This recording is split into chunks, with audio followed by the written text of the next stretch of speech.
শুভ দুপুর দর্শক, আমন্ত্রণ ব্যবসা বাণিজ্য আর অর্থনীতির সবশেষ সংবাদ নিয়ে নিউজ 24 এর নিয়মিত আয়োজন বিজনেস আওয়ারে। সাথে আছি আমি রিয়াজ সুমন। শনি থেকে বৃহস্পতিবার দুপুর 1টায় প্রচারিত হচ্ছে এই অনুষ্ঠান। আয়োজনে থাকছে দেশ বিদেশের ব্যবসা বাণিজ্যের সবশেষ খবর ও খবরের বিশ্লেষণ। এছাড়াও থাকবে স্বর্ণ, মুদ্রা ও শেয়ার বাজারের আপডেট। দেশের করদাতারা কাঙ্ক্ষিত সেবা পাচ্ছেন না, তাদের সেবা নিশ্চিত করা গেলে রাজস্ব আদায় আরও বাড়বে। তাই এ বিষয়ে এনবিআরকে আরও আন্তরিক হওয়ার নির্দেশনা দিয়েছেন অর্থ উপদেষ্টা ডক্টর সালেউদ্দিন আহমেদ। সোমবার রাজধানীতে ঢাকা স্টক এক্সচেঞ্জ আয়োজিত এক সেমিনারে এসব কথা বলেন তিনি। এ সময় সঞ্চয়পত্র ও বন্ড কেনাবেচার আলাদা বাজার তৈরি করার পরামর্শ দেন গভর্নর আহসান স্পন্সর। প্রচলিত সুদভিত্তিক বন্ডের বিকল্প হিসেবে বর্তমান বিশ্বের অর্থনৈতিক কর্মকাণ্ডে বড় ভূমিকা রাখছে শরিয়া ভিত্তিক বন্ড সুকুক। সুদ না দিয়ে সম্পদ থেকে আয়ের ভাগ প্রদান করায় সুকুকে বেশি আগ্রহী অনেক বিনিয়োগকারী। আর সরকারি প্রকল্পে বিনিয়োগের সুযোগ থাকার কারণে ঝুঁকিও কম।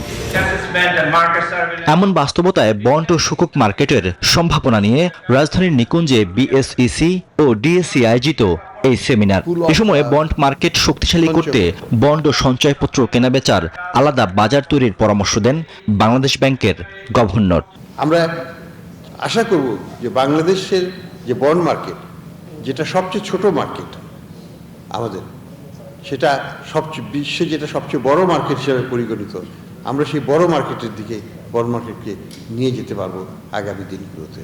দেশে নির্ভরযোগ্য বিনিয়োগের সুযোগ না থাকায় অর্থ পাচার বেড়েছে বিগত সময়ে।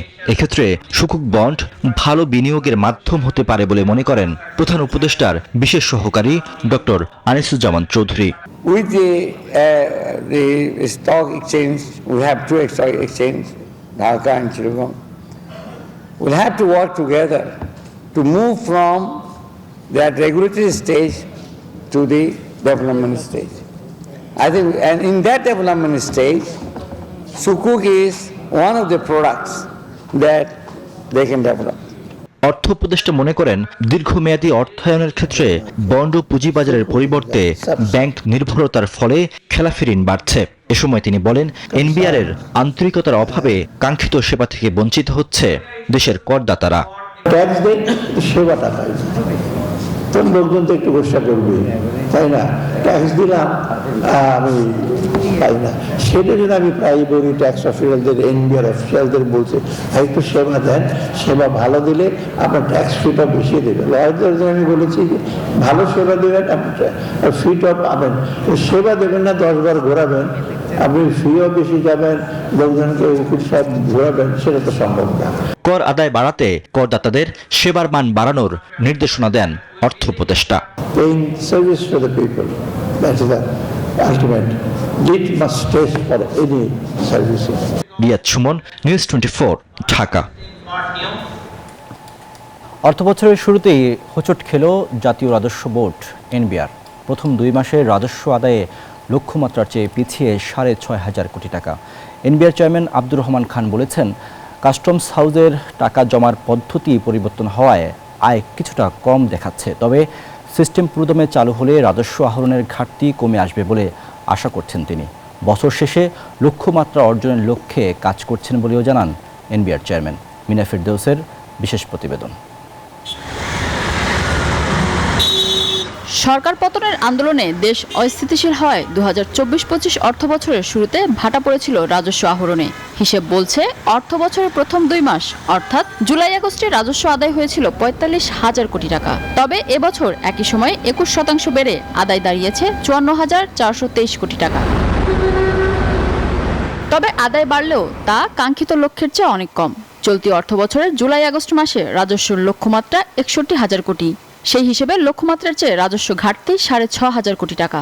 অর্থনৈতিক কর্মকাণ্ড জড়িত আছে, সে জায়গায় সরজমিনে প্রদর্শন করে করদাতাদের সাথে যোগাযোগ স্থাপন করে যৌক্তিক কর আহরণের ব্যবস্থা নিতে হবে। তবে এক্ষেত্রে মনে রাখতে হবে করদাতারা যেন কোনো ধরনের হয়রানির সম্মুখীন না হয়। গত আগস্ট মাসে সবচেয়ে বেশি 33% প্রবৃদ্ধি হয়েছে মূল্য সংযোজন কর থেকে। আদায় হয়েছে 11,000 কোটি টাকার বেশি। তবে ধস নেমেছে আমদানি রপ্তানি পর্যায়ে। এ খাতে আয় হয়েছে 7,647 কোটি টাকা, যা আগের বছরের একই সময়ের চেয়ে 360 কোটি টাকা কম। এনবিআর চেয়ারম্যান বলছে, সংস্কার কার্যক্রম চলমান থাকায় কিছুটা কমেছে আদায়। আমাদের টেকনিক্যাল জটিলতার কারণে আপনারা দেখেছেন আজকে পেপারে যে কিছু নতুন ইকোনমিক কোডে আমরা টাকা জমা দিতে হয়েছে কাস্টম হাউসগুলো, সেই জন্য এগুলো সেপ্টেম্বরে আসছে। এরপরেও অ্যাকচুয়াল ফিগার যেটা আমাদের এক্সচেকারে জমা হয়েছে তাতে গত বছরের প্রথম 2 মাসের তুলনায় আমরা 21% বেশি আদায় করেছি, কিন্তু লক্ষ্যমাত্রার তুলনায় আমরা একটু কম আছি। এর আগে কর্মকর্তা কর্মচারীদের আন্দোলনের মুখে মে ও জুন মাসে ব্যাপক ক্ষতি হয় রাজস্ব আহরণে। শুধু জুন মাসেই আদায় কমেছে 10,000 কোটি টাকা। তবে আন্দোলন বন্ধের পর প্রায় 1,000 কর্মকর্তাকে বদলি, বরখাস্ত ও প্রত্যাহার করার পরও গতি আসেনি রাজস্ব আদায়ে। বদলিটা তো একটা স্বাভাবিক প্রক্রিয়া, এটা তো অস্বাভাবিক কিছু না। আমাদের সিস্টেম এন্ড প্রসেসগুলো অটোমেট করতে পারি। এই অটোমেশন প্রক্রিয়াটা যথেষ্ট সময় সাপেক্ষ কাজ। আমরা আগেও শুরু হয়েছে, সেটাকেই কন্টিনিউ করছি, একটু স্ট্রেংথেন করছি। নতুন করে আমরা অনেকগুলো অটোমেশনের কাজ করব। তো বছর আমরা যে বিভিন্ন কর অব্যাহতিগুলো দিতাম সেগুলো বেশিরভাগ ক্ষেত্রে আমরা কর অব্যাহতিটা বন্ধ করেছি, অনেকগুলো বাতিল করেছি এবং নতুন করে কোনো কর অব্যাহতি দিচ্ছি না। এনবিআর এর হিসেবে গেল 2 মাসে সবচেয়ে বেশি রাজস্ব এসেছে ভ্যাট থেকে। দ্বিতীয় সর্বোচ্চ রাজস্ব আদায় কাস্টমস খাতে 17,248 কোটি টাকা। মিনা ফেরদাউস, নিউজ 24, ঢাকা। রাজস্ব ঘাটতি, যার পেছনে রাজনৈতিক অস্থিরতা, অনিশ্চয়তা, বিনিয়োগে স্থবিরতা, মূল্যস্ফীতির চাপে ভোক্তার ব্যয় সংকোচন, আমদানি হ্রাস এবং রাজস্ব প্রশাসনের অন্তর্দ্বন্দ্ব ও সংস্কারের জট, এসব মিলিয়ে রাজস্ব আদায়ের গতি যেমন রুদ্ধ হয়েছে, তেমনি ছিল কাঠামোগত দুর্বলতার দীর্ঘ ছায়া, যার ফলে শুরু থেকেই রাজস্ব ঘাটতি আর আহরণের দুর্বলতার যার প্রভাব পড়েছে অর্থনীতিতে। রাজস্ব আহরণের সংকট বাধা কোথায়, এ নিয়ে আজ আমরা আলোচনা করতে চাই। আমাদের সাথে দুজন অতিথি যুক্ত হয়েছেন। একজন জনাব মাসরুর রিয়াজ, চেয়ারম্যান ও সিইও পুলিশ এক্সচেঞ্জ বাংলাদেশ, এবং স্নেহাশিস বড়ুয়া, এফসিএ পরিচালক, এমএসএসি অ্যাডভাইজারি সার্ভিসেস লিমিটেড। দুজনকে স্বাগত জানাচ্ছি আমাদের আজকের আলোচনায়। প্রথমে জনাব মাসরুর রিয়াজ, আপনার কাছে প্রশ্ন রাখতে চাই। এই যে অর্থ বছরের শুরুতেই প্রথম 2 মাসে 6,500 কোটি টাকা ঘাটতি, এটি কেন? মানে আপনাদের পর্যালোচনা কি বলছে? না, দেখেন, প্রথম 2 মাসে একটা ভালো খবর আছে, আবার আরেকটা অত ভালো খবর নেই। আমরা একটু আগেই শুনছিলাম এনবিআর এর চেয়ারম্যান মহোদয় বলছিলেন যে জুলাই অগাস্ট 2 মাসে এর আগের বছরের একই পিরিয়ডের তুলনায় আমরা 21% প্রবৃদ্ধি আমাদের আছে। এখন এটাও ঠিক যে গত বছরের যে জুলাই অগাস্ট, সেটা একটা বড় গণ আন্দোলনের মধ্যে দেশ ছিল। অনেকগুলো দিন সেখানে স্বাভাবিক অর্থনৈতিক কর্মকাণ্ডই হয়নি, মোবিলিটি বন্ধ ছিল। সুতরাং সেই সময় অনেক কমে গিয়েছিল। তবে তার তুলনায় যে জুলাই অগাস্ট মাসে আমরা মোটামুটি স্বাভাবিক ধারায় ফেরত এসেছি এই বছরে, সেই 21% গ্রোথটা সেই দিককে ইন্ডিকেট করে। সো এটা একটা ভালো খবর। কিন্তু অবভিয়াসলি যে খবরটা অত সুখকর নয়, সেটা হলো যে 6,000 কোটি টাকার ঘাটতি টার্গেটের থেকে আছে।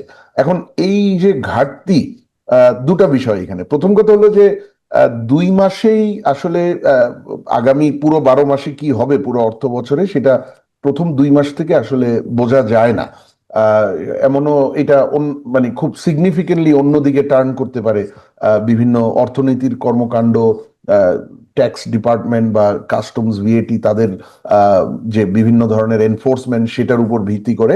কিন্তু আমাদের এই ঘাটতি কিন্তু আমাদের একটা মানে বছরের পর বছর ধরে এই প্রবলেমে আমরা আছি। সুতরাং এটা নতুন কিছু নয়। বেসিক্যালি এটা ইন্ডিকেট করছে আমাদের যে কাঠামোগত সমস্যা বা আমাদের যে ক্যাপাসিটির সমস্যা, আমাদের যে পলিসি এবং এনফোর্সমেন্টগত সমস্যা, এবং তার সাথে সাথে আমাদের ট্যাক্স প্রদানের যে কালচার, মানে ট্যাক্স পেয়ারদের পক্ষ থেকে এই যে সার্বিক যে সমস্যা, সেগুলো এখনো রয়ে গেছে। এটাই সেটাকে ইন্ডিকেট করছে। তার সাথে আমি যুক্ত করতে চাই, এই সময় যে 6,000 কোটি টাকা 2 মাসে কম হলো, এগেইন আমি খুব একটা সারপ্রাইজ না এটাতে। কারণ আপনার ট্যাক্স কালেকশনের অনেকগুলো ডিটারমিনেন্ট বা সাকসেস ফ্যাক্টর আছে, বাট ট্যাক্স কতটা আপনি নিতে পারবেন, এটার সবচাইতে ফান্ডামেন্টাল, সবচাইতে ইম্পর্টেন্ট নির্দেশক হলো আপনার অর্থনীতির গতিশীলতা। অর্থনৈতিক কর্মকাণ্ডের গতিশীলতা। অবভিয়াসলি তার সাথে ট্যাক্স পলিসি কতটা সহায়ক, ট্যাক্স কালেকশন প্রসেস কতটুকু এফিশিয়েন্ট বা ট্যাক্স পেয়ার ফ্রেন্ডলি, এগুলোর উপরও নির্ভর করে।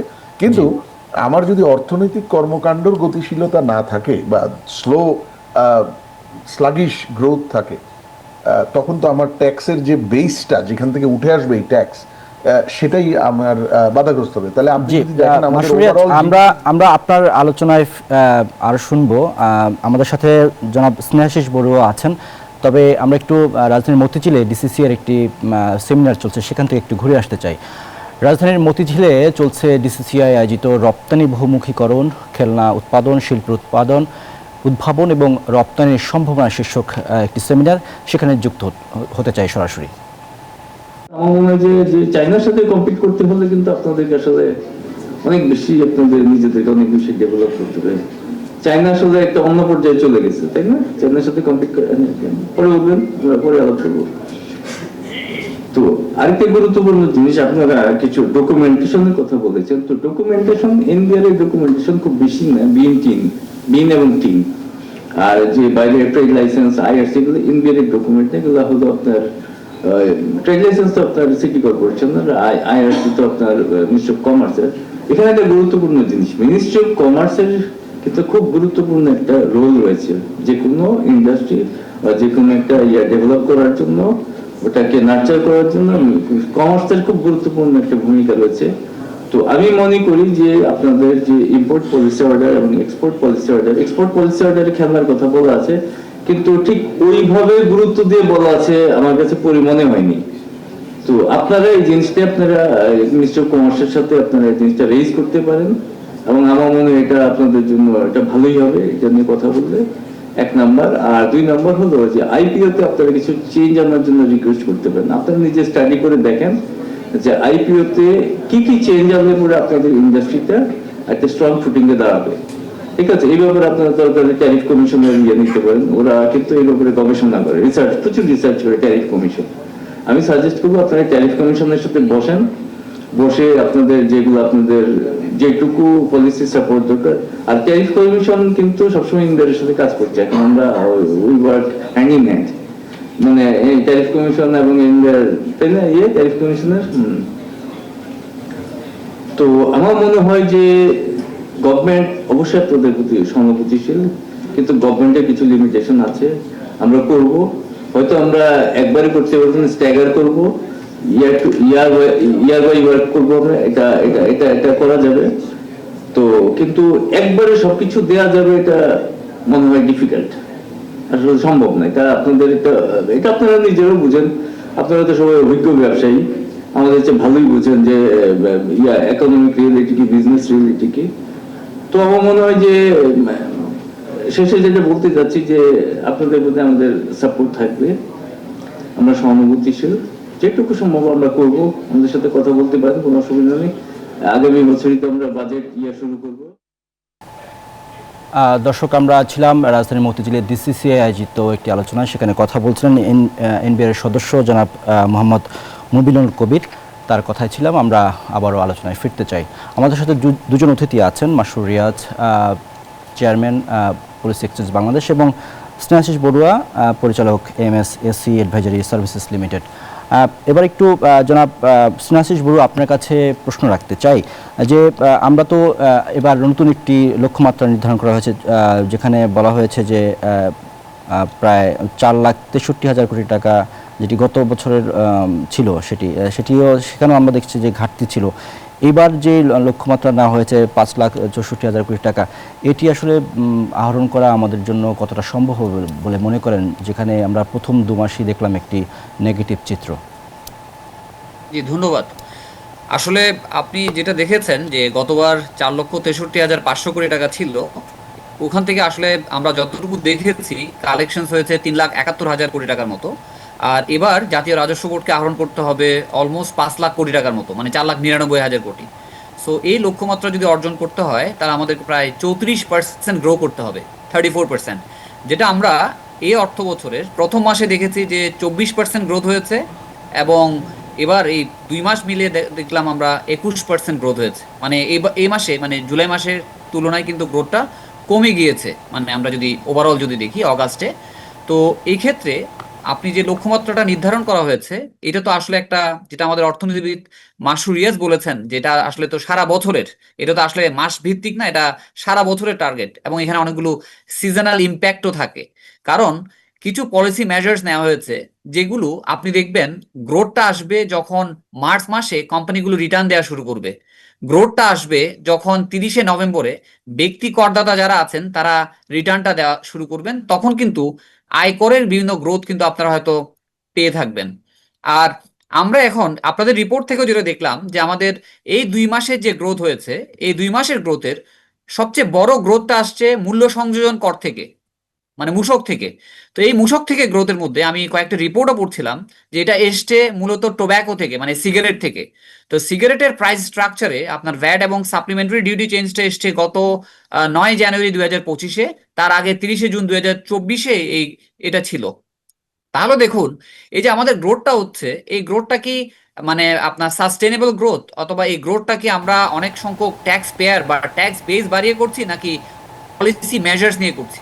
সো যেটা আমাদের কাছে দৃশ্যমান সেটা হচ্ছে যে পলিসি মেজার্স যদি নেওয়া না হতো তাহলে হয়তো এই গ্রোথটা আসতো না। তার মানে আগে যে পরিমাণ কর দিতে হতো, সেম স্টিক্স বিক্রি করে যদি এখন বেশি কর দিতে হয়, তাহলেই মূসক এবং সাপ্লিমেন্টারি ডিউটির গ্রোথটা কিন্তু অর্জন হচ্ছে।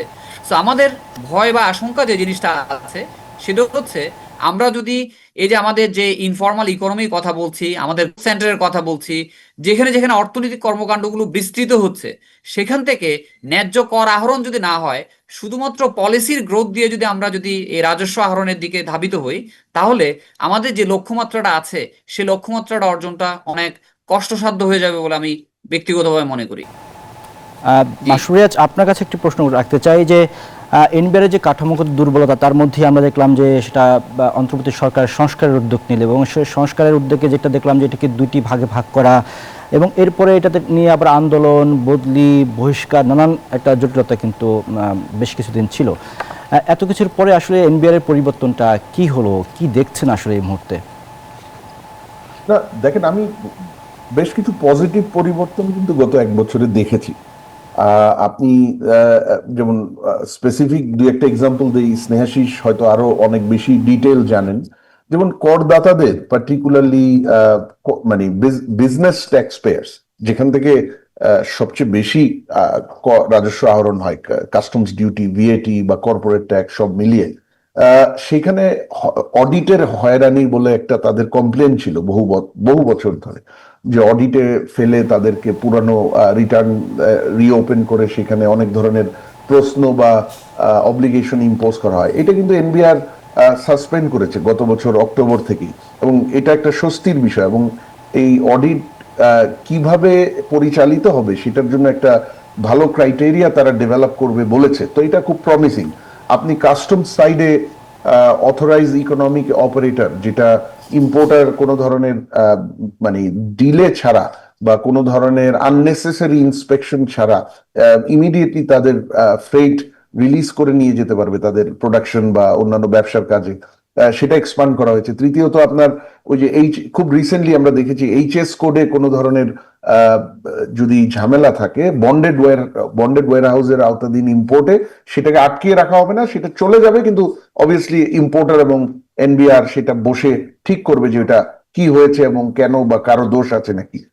কিন্তু এটা ব্যবসার গতিশীলতা বাড়াবে, উৎপাদনের গতিশীলতা বাড়াবে এরকম। এবং একইভাবে, যদিও এটা আইএমএফ এর চাপে হয়েছে, ঠিক একইভাবে অনেক বছরের দাবি ছিল ট্যাক্স পলিসি এবং ট্যাক্স অ্যাডমিনিস্ট্রেশন সেপারেট করা, সেটাও হয়েছে। কিন্তু অবভিয়াসলি এটা হতে গিয়ে সমস্ত স্টেক হোল্ডারদের মধ্যে বিভিন্ন 2-3টা বিষয়ে হয়তো মতের অমিল হয়েছে, বা একটা মতৈক্য আসার ক্ষেত্রে বেশ কিছু বাধার সৃষ্টি হয়েছিল। কিন্তু সেগুলা যাই হোক, অনেক মানে আন্দোলন বা অনেক ধরনের অ্যাকশন সবকিছু শেষ করে আমরা দেখছি যে সেটাও একটা যৌক্তিক জায়গায় যাচ্ছে, তো সেটাও একটা ভালো দিক আমি মনে করি।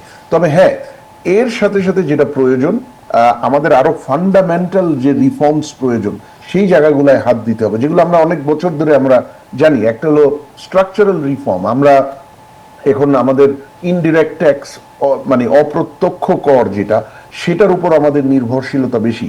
ইনডিরেক্ট ট্যাক্স আসলে এটাকে প্রোগ্রেসিভ ট্যাক্সেশন হিসেবে ধরা হয় না, এটা মানে লো ইনকাম যে সেগমেন্ট তাদের জন্য ফেভারেবল হিসেবে ধরা হয় না, এটা আসলে হাই ইনকাম বা ওয়েলদি তাদেরকে ফেভার করে। কিন্তু আমাদের এখনো ইনডিরেক্ট ট্যাক্সেশন থেকে আমাদের ইনকাম বেশি, রাজস্ব, সেই জায়গায় আমাদের একটা সমতা আনতে হবে বা আস্তে আস্তে ডিরেক্ট ট্যাক্সেশনের দিকে যেতে হবে।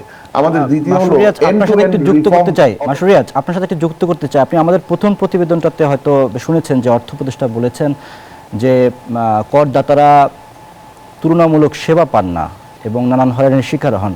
আপনিও আপনার কথায় বলছিলেন এই জায়গাটাতে স্বয়ং দেশের উপদেষ্টা যখন এরকমটি বিষয় বলেন সেখানে তো কাজ করার প্রয়োজনীয়তা আছে এবং এই হয়রানিকে বন্ধ করে আসলে এখানেও আমাদের রাজস্ব বাড়ানোর যে মানে দুর্বলতার একটা জায়গা সেটি মনে হয় দূর করা উচিত। আপনি কি মনে করেন এক্ষেত্রে?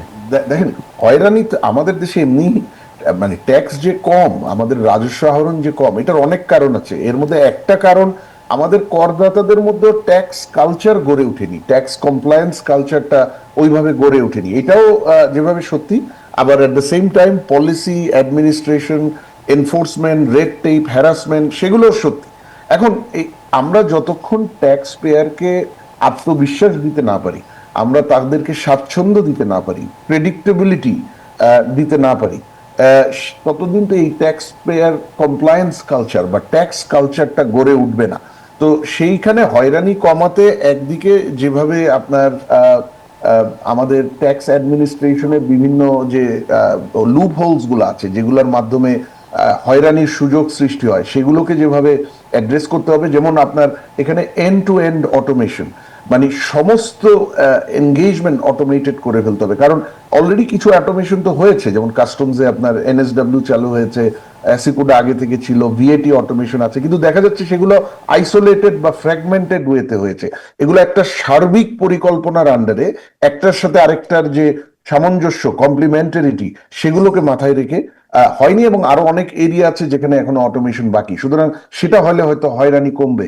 আর হয়রানির যে বিভিন্ন সুযোগ, যেমন এই যে আমরা দেখেছি গত এক বছরে এনবিআর অডিট নিয়ে যে চমৎকার সিদ্ধান্ত নিয়েছে, এই ধরনের হয়রানির যে সুযোগগুলো থাকে সেই সুযোগগুলো বন্ধ করতে হবে। এগুলো সাধারণত ট্যাক্স পলিসি বা লতে কিছু জায়গায় আছে, কিন্তু ট্যাক্স অ্যাডমিনিস্ট্রেশনের ডিসক্রিশনারি অথরিটি সেটার জন্য অনেক বেশি এটার সুযোগ সৃষ্টি হয়। তবে হ্যাঁ, এর সাথে আমি বলবো, এবং স্নেহাশিসে হয়তো এটা আরো ভালো বলতে পারবে, আমাদের দেশে ট্যাক্সের, সেটা ভ্যাট এবং ইনকাম ট্যাক্স, এই দুটো মিলে ট্যাক্সের হার, এফেক্টিভ কার্যকরী যে ট্যাক্সের হার একটা করদাতার উপর, ব্যবসা প্রতিষ্ঠানের উপর অনেক বেশি।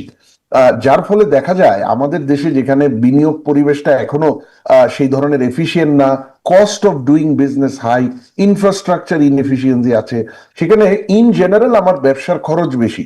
তখন তার সাথে যদি বিভিন্ন taxation, multiple rate, high rates, এগুলো সব মিলে কার্যকরী ট্যাক্স রেটটা অনেক বেশি চলে আসে, তখন অনেক করদাতার মধ্যে ইনকাম লুকানোর একটা প্রবণতা চলে আসে বাধ্য হয়ে, নাহলে সে হয়তো তার ইনকাম দিয়ে সাস্টেইন করতে পারবে না। সুতরাং এই ট্যাক্স রেটকে আমরা কিভাবে রেশনালাইজ করতে পারি বাংলাদেশের কনটেক্সটে, এখানে ব্যবসার যে পরিবেশ, ব্যবসার যে খরচ, তাকে মাথায় রেখে আমরা ট্যাক্স রেট, সেটার মাল্টিপ্লিসিটি কিভাবে কমিয়ে আনতে পারি, ট্যাক্স রেটের যে মানে যে লেভেল, সেটাকে কিভাবে রেশনালাইজ করতে পারি, সো দ্যাট ট্যাক্স বার্ডেন হিসেবে না আসে ট্যাক্স পেয়ারের উপর, বিজনেসের উপর, এবং তারা ট্যাক্স দিতে। স্নেহাশিস বাবু, আপনার কাছে একটা বিষয় জানতে চাই।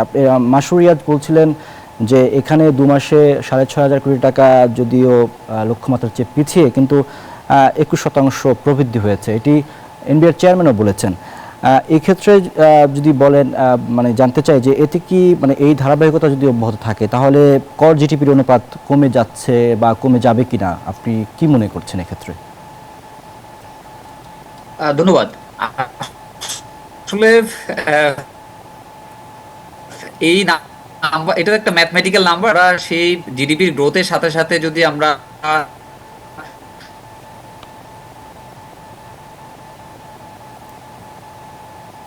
কাঙ্ক্ষিত 25 অর্থ বছরও কিন্তু সেম ঘটনাটাই ঘটেছে, যে আমরা আমাদের কাঙ্ক্ষিত রাজস্বটা আহরণ করতে না পারার কারণে আমাদের ট্যাক্স জিডিপি রেশিওটা কমে গিয়েছেন। তো আমি একটু মানে জনাব মাসুর রিয়াজের সাথে আমি একটু সাপ্লিমেন্ট করতে চাই যে রাজস্ব বোর্ড মানে চেয়ারম্যান মহোদয় গত 1 বছরে অনেকগুলো ইনিশিয়েটিভ নিয়েছেন, আয়কর বলেন, ভিএটি বলেন বা কাস্টম ডিউটিতে। আমি রিপিট করতে চাই না, প্রথম যে জিনিসটা বলো। স্নেহাশিস বাবু, আপনার আপনার ছবি এবং শব্দ একটু এই মুহূর্তে সমস্যা হচ্ছে। আমরা আপনার কাছে আসবো। মাসুর রিয়াজের কাছে একটু আবার যেতে চাই। মাসুর রিয়াজ, আপনি এই বিষয়টি যদি আপনি বলছিলেন যে 21% প্রবৃদ্ধি হয়েছে, এটি আসলে কর জিডিপির অনুপাতের উপরে কতটা প্রভাব ফেলবে বলে আপনি মনে করেন, বা সেটি কমে যাবে কিনা? দেখেন, এই 21% প্রবৃদ্ধি তো 2 মাসে। তো আসলে কর জিডিপির মতো একটা গুরুত্বপূর্ণ এবং হেভি ওয়েট ইন্ডিকেটর, এটা 1, 2, 3 মাসের ট্যাক্স ইনক্রিজ দিয়ে আসলে সেটা ইনফ্লুয়েন্স করা ডিফিকাল্ট। সেটার ইমপ্রুভমেন্ট বা সেটার পতন সেটা 1-2 মাসের ইয়েতে হয় না। এটা আমাদের ধারাবাহিকতা, অ্যাটলিস্ট পূর্ণ ফিসক্যাল ইয়ার, সেই জায়গায় আমার যে ট্যাক্স কালেকশন হবে, সেই বছরে আমার জিডিপির যে গতিপথ থাকবে তার নিরিখে এটা নির্ধারিত হবে। কিন্তু আলটিমেটলি এটা একটা মিডিয়াম টার্ম বা মধ্যম মেয়াদী এফোর্ট হওয়া উচিত। এটা আপনি 2 মাস, 6 মাস বা ইভেন একটা অর্থ বছর দিয়ে এইটাকে আসলে ইমপ্রুভ করা যাবে না বা বিচার করা যাবে না। আপনাকে টার্গেট নিতে হবে যে আগামী 3 থেকে 5 বছরের মধ্যে বিভিন্ন রিফর্মস এনে বিভিন্ন যে দুর্বলতা আছে সেগুলোকে অ্যাড্রেস করে অর্থনীতিকে গতিশীল করে। আপনি দেখেন ট্যাক্সের বাইরেও কিন্তু ট্যাক্স, আমি প্রথমেই যে বলছিলাম আপনার একদম শুরুর কোয়েশ্চেনে, আমার রেভিনিউ কত আমি আহরণ করতে পারবো, বাড়বে না কমবে, এটার অনেক কিছুর মধ্যে একটা এবং সর্বপ্রধান বিষয় হলো আমার অর্থনীতির গতিশীলতা। তো আমার অর্থনীতি যদি গতিশীল না থাকে তাহলে কিন্তু আমি আমার জিডিপি পড়ে যেতে পারে, আমার ট্যাক্স একটু বাড়তে পারে এবং সেখানে ট্যাক্স জিডিপি রেশিও আমাকে হাই দেখাবে, কিন্তু সেই হাই ট্যাক্স জিডিপি রেশিও আসলে সত্যিকার পিকচারটাকে মানে ইন্ডিকেট করবে না। সুতরাং আমার জিডিপির বৃদ্ধি বা অর্থনীতির গতিশীলতা, সাইজ বৃদ্ধি, মানুষের পারচেজিং পাওয়ার বৃদ্ধি, তার সাথে সাথে ট্যাক্স বৃদ্ধি, এটাই হলো আমাদের কাম্য। এবং সেটা আপনি 2 মাস বা 6 মাসে আপনি আনতে পারবেন না, এটা মিডিয়াম টার্মে আমার টার্গেট করতে হবে। তবে হ্যাঁ, যে 21% বৃদ্ধি হয়েছে এটা এনকারেজিং। এটাকে যদি আমরা ধরে রাখতে পারি আমরা তাহলে হয়তো, যেটা আমি বলেছি, যে একটা সময় গিয়ে আমাদের ট্যাক্স জিডিপি রেশিওটা ইমপ্রুভ করতে পারে। কিন্তু ট্যাক্স জিডিপি রেশিও ইমপ্রুভ করার আগে আমাদের ওই যে আপনি একটু আগে বলছিলেন ট্যাক্স পেয়ার এক্সপিরিয়েন্স, সেটা ইমপ্রুভ করতে হবে, ট্যাক্স পেয়ার সার্ভিস ইমপ্রুভ করতে হবে, ট্যাক্স ফাঁকি দেওয়ার প্রবণতা বা সুযোগ সেগুলো কমতে হবে, হ্যারাসমেন্টের যে সুযোগ সেগুলো কমতে হবে। সুতরাং আরো অনেক কাজ আছে যেগুলো আমাদের ধাপে ধাপে এগিয়ে গেলে আমরা হয়তো ট্যাক্স জিডিপি রেশিও একটা সময় গিয়ে ভালো করতে পারবো। জি, স্নেহাশিস বড়ুয়া, আপনি আমাদের সাথে আবার যুক্ত হয়েছেন। আপনার কাছে প্রশ্ন রাখতে চাই যে খাতভিত্তিক যে রাজস্ব আদায়ের লক্ষ্য ধরা হয়েছে, সেটি বাস্তবায়ন করা কতটুকু সম্ভব হবে এবং কতটা হচ্ছে আপনি দেখছেন? আচ্ছা, ধন্যবাদ। তো আসলে খাতভিত্তিক যে আপনার রাজস্বের যে টার্গেটটা দেওয়া হয়েছে, তো এনবিআর এর তো একটা স্ট্যাটিস্টিক্স ডিপার্টমেন্ট আছে। সেই স্ট্যাটিস্টিক্স ডিপার্টমেন্ট কিন্তু এই রেভিনিউতে কতটুকু আপনার ইনক্রিজ করলো বা শর্টফল হলো সেটা কিন্তু প্রতি মেয়াদে মানে প্রতি মাসে কিন্তু তারা মনিটর করতে পারে। ধরুন আমি যেটা সিগারেট নিয়ে যে কথাটা বলছিলাম, যে 9 জানুয়ারিতে যখন আপনার সিগারেটের যে ক্যাসকেড, ওখানে যখন আপনার সাপ্লিমেন্টারি ডিউটি এবং ভিএটিটা রিস্ট্রাকচার করা হয়েছে, তখন তারা কিন্তু হয়তো আশা করেছিলেন যে এখান থেকে হয়তো 15,000 কোটি বা 20,000 কোটি টাকা অতিরিক্ত রাজস্ব আহরণ করতে পারবেন। তাহলে আমাকে দেখতে হবে যে পোস্ট ইমপ্লিমেন্টেশনে গিয়ে আমি কতটুকু রাজস্ব আহরণ করতে পারছি, আমার প্ল্যানের সাথে অ্যাকচুয়াল কালেকশনসটা কোথায়, এবং এটা কি মানে আমার ভলিউম কমে গেছে এজন্য, নাকি আমার ইলিসিট ট্রেডটা বেড়ে গেছে সেজন্য। তা আমি যদি প্রত্যেকটা খাত দিয়ে যেতে চাই, যেটা মানে অর্থনীতিবিদ মাসুর রিয়াজ সাহেবও বলেছেন যে অর্থনৈতিক যে প্রবৃদ্ধি, তাহলে আমার অর্থনীতিতে কোন সেক্টরটাতে প্রবৃদ্ধি হচ্ছে এবং সেই সেক্টর ওয়াইজ আমার রেভিনিউ কন্ট্রিবিউশনস কতটুকু বাড়ছে বা কমছে। তবে এই ক্ষেত্রে সবচেয়ে বেশি যেটা মনে রাখতে হবে, যে যেটা বারবার আসলে উঠে আসছে আমাদের কথাগুলো থেকে, যে আপনি যদি মাঠ পর্যায়ে গিয়ে যদি এই সমস্ত জিনিসগুলোকে তদারকি করা না হয়, আমি যদি শুধু স্ট্যাটিস্টিক্স ডিপার্টমেন্টে বসে যত কালেক্ট হচ্ছে এটার সাথে ভ্যারিয়েন্স অ্যানালাইসিস করি, তাহলে আমার যে চিত্র, পরিপূর্ণ চিত্র, সেটা কিন্তু দৃশ্যমান হবে না। এই জন্য আসলে আমাদের যেটা দরকার, আপনি নিশ্চয়ই দেখেছেন যে আমরা বারবার বলছি যে আমাদের যে ইফেক্টিভ ট্যাক্স রেট, সেটা ভিএটি বলেন, কাস্টম ডিউটি বলেন বা ইনকাম ট্যাক্স বলেন, এটাকে একটা সহনীয় পর্যায়ে নিয়ে আসতে হবে। আমি শুধু একটা উদাহরণ দিই, আমি এখন চট্টগ্রামে আছি, গতকালকে আমার খুব ইচ্ছে হয়েছে, আমি একটা ফিল্ড ভিজিটে গিয়েছি, এটা কোনো ক্লায়েন্ট ভিজিট না। তা আমি যখন জিজ্ঞেস করলাম যে ভাই মানে আপনার এখানে মানে আপনার যে ইম্পোর্ট স্টেজে যে ট্যাক্স দিতে হয় আপনারা সেটা কিভাবে জিনিসটাকে আপনার মানে দেখছেন বিষয়টা? উনি বলছেন দেখেন বাজারে সবাই যেভাবে করছে আমরা তার তো এক্সেপশনস না। কারণ যখন একজন আমদানি করেন ওই আমদানি পর্যায়ে যখন তার টিটিআই মানে আপনার টোটাল ট্যাক্স ইনসিডেন্সটা অনেক বেশি হয়ে যায় তখন তার মধ্যে একটা প্রবণতা থাকে যে কিভাবে তার ট্যাক্সটা কমানো যায়, মানে আপনি টিটিআইটা কমানো যায়, ইম্পোর্ট ট্যাক্সটা কমানো যায়। তখন অনেকে কিন্তু আন্ডার ইনভয়েসিং করে কিন্তু মালটা বাজারে নিয়ে আসছে। তো সেক্ষেত্রে জাতীয় রাজস্ব বোর্ডকে তো একটা সহনীয় পর্যায়ে টিটিআই করতে হবে এবং যারা মাঠ পর্যায়ে ক্ষুদ্র ব্যবসায়ী আছেন তাদের পক্ষে আমার যে পরিমাণ কমপ্লায়েন্সের ইস্যুসগুলো আছে আমরা কি তাদের সাথে একবার কথা বলেছি, তাদেরকে সাথে নিয়েছি যে আসলে কিভাবে করলে তাদেরকে আমরা কমপ্লায়েন্সের মধ্যে নিয়ে আসতে পারবো, তাদের যে বই খাতা ডকুমেন্টেশনস এগুলো সব সহজ করতে পারবো, তাদের যে মাসিক ভ্যাট রিটার্ন অনেকে দেখা যায় এই সমস্ত আপনার কনসালটেন্ট বলেন বা ভিএটি কনসালটেন্ট বিভিন্ন ধরনের মানুষের সাথে নির্ভরশীল, তারা তাদেরকে অনেক ক্ষেত্রে মিসগাইডও করে, মানে তাদের কিন্তু আইনের বিষয়গুলো এত পরিষ্কারও না। তো এই ক্ষেত্রে আমরা মনে করি যে আমাদের দেশে এই ধরনের ব্যবসায়ীদের জন্য যে সহায়ক পলিসি যেটা আছে সে পলিসিটাও নিতে হবে before we are going to enforce. এবং জাতীয় রাজস্ব বোর্ডের চেয়ারম্যান মহোদয় বলেন বা অর্থ উপদেষ্টা বলেন সবাই কিন্তু এক কথাই বলছেন যে ব্যবসায়ীদেরকে আমরা হ্যারাস না করে তাদেরকে একটা সার্ভিসের মাধ্যমে আমরা যদি একটা কমপ্লায়েন্সের কালচার গড়ে তুলতে পারি তাহলেই একমাত্র নির্ভয়ে তারা এগিয়ে আসবে, সবাই কর জালে অন্তর্ভুক্ত হতে চাইবে। আর যদি কর জালে যদি আমরা তাদেরকে অন্তর্ভুক্ত করতে না পারি তাহলে বর্তমানে যারা করদাতা আছেন ওই শুধু পলিসিতে আমরা রেট বাড়িয়ে এক্সিস্টিং ট্যাক্স পেয়ার থেকে কিন্তু অধিক রাজস্ব আহরণ করতে চাইবো। তো এই জন্য আমি যদি আপনাকে সহজ কথায় বলি যে আমরা যদি জানি যে আমাদের কোনো একটা ইন্ডাস্ট্রি আছে যে ইন্ডাস্ট্রিতে হয়তো 10 জন বড় প্লেয়ার আছে যাদের 100% মার্কেট শেয়ার আছে, তো 100%-এর মধ্যে আমরা জানি মার্কেট ইনফরমেশন আছে যে কোন ট্যাক্স পেয়ারটা খুবই কমপ্লায়েন্ট। তো ওই ট্যাক্স পেয়ারে যদি ধরেন 10% মার্কেট শেয়ার থাকে সে যদি 1000 কোটি টাকা রাজস্ব দেয় তাহলে বাকি 90%-এ আমি কত রাজস্ব আহরণ করতে পারি। তাহলে এনবিআর এর রিসার্চ অ্যান্ড স্ট্যাটিস্টিক্স ডিপার্টমেন্ট সাথে যারা মাঠ পর্যায়ে কর্মরত মানে কর্মচারী আছেন তাদেরকে সমন্বয় করে এর রাজস্বটা কেন আহরণ হচ্ছে না, কোন জায়গায় লিকেজটা আছে সেটা বের করে নিতে হবে। তবে বারবার আমরা এটা বলবো যে মাঠ পর্যায়ে গেলেই কিন্তু এই হ্যারাসমেন্টের ইস্যুটা আসে, আমরা যেন ট্যাক্স পেয়ারকে সার্ভিসের মাধ্যমে যেন এই প্রকৃত রাজস্বটা যেন আহরণ করে নিয়ে আসতে পারি। জি জি, মাসুরিয়াজ আপনার কাছে একটা প্রশ্ন রেখে আলোচনা শেষ করব। অন্য একটি বিষয় প্রশ্ন করতে চাই।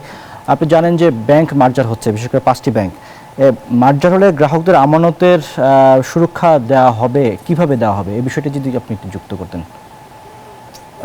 জি না, আমিও সংক্ষেপে বলি কারণ আমাকে আসলে যেতে হবে 1 মিনিটের। যে মার্জার হচ্ছে এটা অত্যন্ত প্রয়োজনীয় কারণ অনেকগুলো ব্যাংক আসলে নিজের পায়ে চলার, নিজের মতো করে কমার্শিয়ালি ভায়াবলি চলার মতো অবস্থায় নাই, কারণ তাদের এই পরিমাণ নন পারফর্মিং লোন মেইনলি তাদের যারা মালিক বা বোর্ড মেম্বার ছিল এদের লুটপাটের কারণে পূর্বে মানে গত 2024 পর্যন্ত। তো এখন এদেরকে বন্ধ করে দেওয়া বা মার্চ করা ছাড়া উপায় নাই। তো অবভিয়াসলি এদেরকে মার্চ করার মাধ্যমে মানে ব্যবসাটাকে পরিচালিত মানে ব্যবসাটাকে জিয়ে রাখার একটা উদ্যোগ সরকার নিয়েছে, বাংলাদেশ ব্যাংক নিয়েছে, এটা ভালো। কিন্তু এখন প্রশ্ন হলো যে ডিপোজিটরদের কি হবে। আমার নর্মালি অন্যান্য দেশে হলে এই ডিপোজিটরদের ইস্যুটা ডিপোজিট ইন্স্যুরেন্স স্কিম, তার মধ্যে যে টাকা ফান্ড থাকে সেটা দিয়ে কাভার্ড হয়ে যায়। কিন্তু আমাদের দেশে হিস্টোরিক্যালি এই ডিপোজিট ইন্স্যুরেন্স স্কিম এটা আছে কিন্তু খুবই দুর্বল, যার ফলে এনাফ টাকা এটাতে নাই এদের সবাইকে টাকা বুঝিয়ে দেওয়ার জন্য। সেখানে আমরা দেখেছি যে বাংলাদেশ ব্যাংক সরকারের সাথে আলোচনা করছে যে এখানে রিক্যাপিটালাইজেশন করা হবে সরকারের টাকায়, যেহেতু মার্চ করে ব্যাংকটা সরকারি মালিকানায় আসবে। সেই রিক্যাপিটালাইজেশন এবং 10,000 কোটি বোধহয় ডিপোজিট ইন্স্যুরেন্স ফান্ড থেকে পাওয়া যাবে, সব মিলিয়ে 30,000 কোটি টাকার মতো এই ডিপোজিটর মানে রিটেল বা ইন্ডিভিজুয়াল ডিপোজিটরদের টাকা ফেরত দেওয়া হবে, এটা আশ্বস্ত করেছে।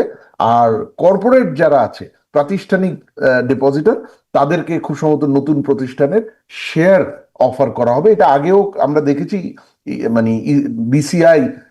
বিসিসিআই ব্যাংক বন্ধ হয়ে তারপর ইবিএল, আমরা যেটা আজকের খুব সফল এবং বড় ব্যাংক ইস্টার্ন ব্যাংক, সেখানেও কিন্তু এই যে ইনস্টিটিউশনাল ডিপোজিটরদের ডিপোজিটটা শেয়ারে কনভার্ট হয়েছিল এবং আলটিমেটলি ইট ওয়ার্ক ওয়েল। তো সেই ধরনের অনেক পন্থা আছে, সেটা দিয়ে ডিপোজিটরদের স্বার্থ সুরক্ষা করা যাবে। বাট করতে হবে ডিপোজিটরদের যা টাকা ফেরত পাবে না এই ধরনের কোনো সিচুয়েশন যাতে অ্যারাইজ না করে এটা মাসুরিয়াজ বিধান অনুযায়ী তো 2 লাখ টাকা দেওয়ার কথা, কিন্তু কমপক্ষে, কিন্তু যাদের টাকা বেশি আছে তাদেরকে কি হবে, মানে তাদের বিষয়ে কি সিদ্ধান্ত? তাদের ক্ষেত্রে আমরা এখনো স্পষ্ট বক্তব্য দেখিনি, তবে আমরা জেনারেল বক্তব্য দেখেছি যে ডিপোজিটর সবার টাকাই ফেরত দেওয়া হবে, পুরো টাকাটাই। আর আমি আরেকটা যেটা জানি যে এভারেজ যদি ডিপোজিট সাইজ গুলো দেখেন, এভারেজে 2 লাখ টাকার নিচেই সবচেয়ে বেশি ডিপোজিট, এবং 60-70% ডিপোজিট 2 লাখ টাকার নিচেই এভারেজে। তার মানে হলো যে সব খুব বড় মানে ডিপোজিটারদের বড় অংশটাই তাদের এই 2 লাখ টাকার মধ্যে যেটা কাভার হয় এটাতে পেয়ে যাবে, বাট বাকিটা হয়তো সরকার ওই যেটা বলেছি যে রিক্যাপিটালাইজেশন লাগবে, সাপোর্ট, সেইখান থেকে এটা দিবে। জি, অসংখ্য ধন্যবাদ doctor Masur Riaz, chairman Bangladesh police exchange Bangladesh, এবং জনাব স্নেহাশিস বড়ুয়া, পরিচালক SMSC অ্যাডভাইজারি সার্ভিসেস লিমিটেড। আপনাদের দুজনকে আবারও ধন্যবাদ জানিয়ে আলোচনা এখানে শেষ করতে হচ্ছে। ধন্যবাদ। আগামী নির্বাচন উপলক্ষে পুলিশের জন্য 40,000 বডি ক্যামেরা কিনবে সরকার। সচিবালয়ে ক্রয় সংক্রান্ত উপদেষ্টা পরিষদের বৈঠকে স্বরাষ্ট্র মন্ত্রণালয়ের আনা এই প্রস্তাবে অনুমোদন দেওয়া হয়েছে। বৈঠক শেষে অর্থ উপদেষ্টা ডক্টর সালেউদ্দিন আহমেদ বলেন, স্বচ্ছতা নিশ্চিতে এবং দ্রুত সময়ে কেনাকাটার জন্য সরকারি অর্থায়নে UNDPর মাধ্যমে এসব বডি ক্যামেরা কেনা হবে। 40,000 বডি ক্যামেরা কিনতে প্রায় 400 কোটি টাকা খরচ হবে বলেও জানান অর্থ উপদেষ্টা। বলেন, নির্বাচনকে সামনে রেখে সব ধরনের প্রস্তুতি নিচ্ছে সরকার। কিছু কেনাকাটা করছে নির্বাচন কমিশন, আর কিছু করবে সরকার নিজেই। ইলেকশন বডি ক্যামেরা দেওয়া হবে, এটা পুলিশদের জন্য লাগবে 40,000-এর অধিক, যা করে এস্টিমেট করছে ওটা আমরা অ্যাপ্রুভ করেছি, এবং ওইটা ইমিডিয়েটলি আনতে হবে। অবকাঠামোগত কারণে এখনও পিছিয়ে আছে খেলনা শিল্প, সেজন্য সরকারের নীতিগত সহযোগিতা দরকার বলে জানান Bangladesh plastic goods manufacture and export association এর প্রেসিডেন্ট শামীম আহমেদ। মঙ্গলবার সকালে রাজধানীর মতিঝিলে ঢাকা চেম্বারে রপ্তানি বহুমুখীকরণ, খেলনা উৎপাদন শিল্পের উদ্ভাবন এবং রপ্তানির সম্ভাবনা শীর্ষক ফোকাস গ্রুপ আলোচনা সভা অনুষ্ঠানে এসব কথা বলেন তিনি। এ সময় বক্তারা বলেন, খেলনা শিল্পে শুধু দেশের 40,000 কোটি টাকার বাজার রয়েছে। এই শিল্পকে আরও বেশি রপ্তানিমুখী করলে রপ্তানি আয় বাড়ানো সম্ভব। এছাড়া এই খাতটিকে সম্প্রসারণ করলে রাজস্ব 3.5 কোটি টাকা পাওয়া সম্ভব বলে জানান তিনি। প্লাস্টিক ব্যবসাকে সম্প্রসারণ করতে গ্রিন ক্যাটাগরির স্বীকৃতি দেওয়া হয়েছে বলে জানান পরিবেশ অধিদপ্তরের ওয়েস্ট অ্যান্ড কেমিক্যালের ডেপুটি ডিরেক্টর আব্দুল্লাহ আল মামুন। সেই সাথে বিশ্বের সাথে তাল মিলিয়ে ডিজিটাল প্লাস্টিক পণ্যের দিকে এগিয়ে যাবার আহ্বান জানান তিনি। Plastic is a very diversified product. In Bangladesh, we are facing a diversified product export problem. We are dependent on one product, garments and textile. We want to diversify. দর্শক, সময় হলো বিজনেস আওয়ার একটি বিরতির। ফিরব কিছুক্ষণের মধ্যেই, আমাদের সাথেই থাকুন। আবারও স্বাগত বিজনেস আওয়ার। এবারে জানাবো শেয়ার বাজারের খবর।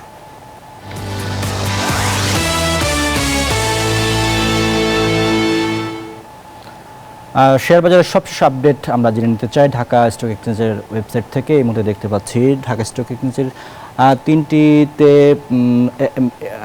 DSEX যেটি, সেটি 1 পয়েন্ট কমে এই মুহূর্তে অবস্থান করছে 5,338 পয়েন্টে। DSEX ইন্ডেক্স যেটি, সেটি 1 পয়েন্ট কমে এই মুহূর্তে অবস্থান করছে 1,148 পয়েন্টে। DS30 ইন্ডেক্স যেটি, সেটি এই মুহূর্তে 1 পয়েন্ট কমে এই মুহূর্তে অবস্থান করছে 2,069 পয়েন্ট। এখন পর্যন্ত লেনদেন হয়েছে 3,270,000 কোটি টাকা। 211টি কোম্পানির শেয়ারের দাম বেড়েছে, কমেছে 105টি এবং অপরিবর্তিত আছে 78টি কোম্পানির শেয়ারের দর। দর্শক, এবার জানাবো মুদ্রা বাজারের আপডেট। মুদ্রা বাজার আমরা দেখে নিতে চাই। মুদ্রা বাজার মার্কিন ডলার 122 টাকা ক্রয়, বিক্রি হচ্ছে 123 টাকায়। ইউরো 137 টাকা ক্রয়, বিক্রি 142 টাকায়। পাউন্ড 157 টাকা ক্রয়, বিক্রি হচ্ছে 165 টাকায়। চীনা ইউয়ান 16 টাকা ক্রয়, বিক্রি হচ্ছে 17 টাকা 50 পয়সায়। সৌদি রিয়াল 32 টাকা 50 পয়সায় ক্রয়, বিক্রি হচ্ছে 32 টাকা 60 পয়সা এবং ভারতীয় রুপি 1 টাকা 38 পয়সায় ক্রয়, বিক্রি হচ্ছে 1 টাকা 45 পয়সায়। জানাবো স্বর্ণের দাম।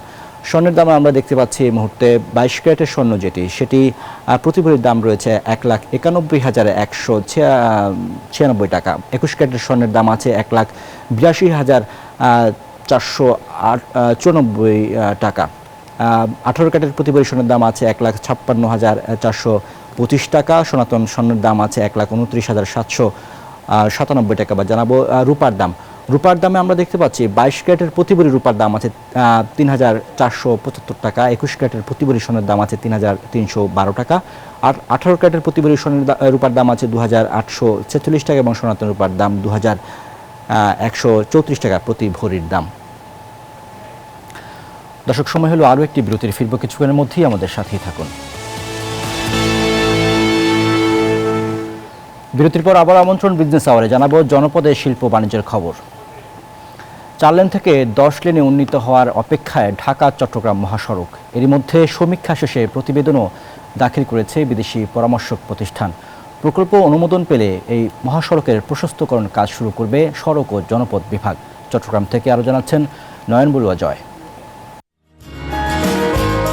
আগামী কয়েক দশকের চাহিদা মোকাবেলায় ঢাকা চট্টগ্রাম মহাসড়ককে 4 লেন থেকে 10 লেনে উন্নীত করার উদ্যোগ নিয়েছে সড়ক ও জনপদ বিভাগ। সড়ক ও জনপদ বিভাগ জানিয়েছে, গাড়ি চলাচলের প্রবণতা রোধে সড়কের দুই পাশে 2টি করে সার্ভিস লেন নির্মাণ এবং যানজট প্রবণ এলাকায় ওভারপাস নির্মাণ করা হবে। ইতিমধ্যে সমীক্ষা শেষে প্রতিবেদনও দাখিল করেছে বিদেশি পরামর্শক প্রতিষ্ঠান। শুধু প্রকল্প অনুমোদনের অপেক্ষা। দেশের যে অর্থনৈতিক প্রবৃদ্ধি, এটা আমরা যে অ্যাচিভ করবো, সেই ক্ষেত্রে আপনার এই যানবাহনের ভূমিকাটা অনস্বীকার্য।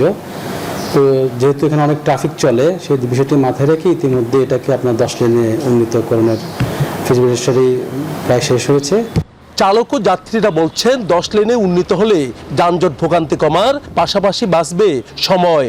10 লাইনে যদি রাস্তাটা কমপ্লিট করতে পারা যায়, তাহলে এই ভোগান্তিতে আমরা যারা সাধারণ জনগণ আছি, এটা আর পরবর্তীতে থাকবে না।